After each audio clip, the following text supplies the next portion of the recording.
આ બોલો ને રમેશભાઈ, આ બસ એક ભાઈની કમ્પ્લેન છે ને, એ કમ્પ્લેન રિપેર કરવા આવ્યો છું. એ પતે ને એટલે ફટાફટ આવ્યો તમારી ત્યાં. એટલે ભલામણી તારે જેનું શાક બનાવું એનું બનાવીને મને ફોન કરી ન કર વારે ઘડી. હવે કામ ધંધે આવ્યો છું. એક કામ કર, આખી કોબીનું શાક બનાવીને ફટાફટ હાલ.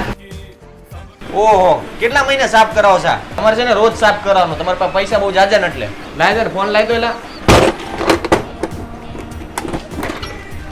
ભાઈ તમારે છે ને વાયરિંગ બહુ જૂનું થઈ ગયું છે. કોણ પાસે કરાવ્યું હતું?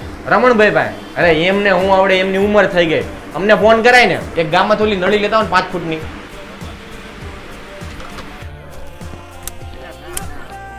રાકેશભાઈ કેટલી ધૂળ હતી, આટલી ધૂળમાં મારું મકાન બની જાય. રાકેશભાઈ આપણી પાસે મલ્ટીમીટર પડ્યું છે, 250 રૂપિયા થયા. અરે ખાય ઉતાવળ નથી, રાખો રાખો. એક કામ કરો ને, 1 નંબરનો સ્ક્રૂ છે, આનથી મોટી સાઈઝ એટલે 2 નંબરનો સ્ક્રૂ લેતા હાલો. આપણે આ તકતી બનાવવાનું કામ એમ ને? મારે ભલામણા બનાવી, મારે બૈરું મરતું જ નથી, એના નામની બનાવી. આમાં ભલામણા ઉંદરડો મરી ગયો ને, વાઇસ મારે જ ફૂલ. આપણે આનું એડ્રેસ શું છે? Bhavnagar road, Swaminarayan society, Botad. અને મોબાઈલ નંબર 63 53 44 98 24. કેવલભાઈ એમને તમારો છોકરો સંભાળે? વાંધો નહીં.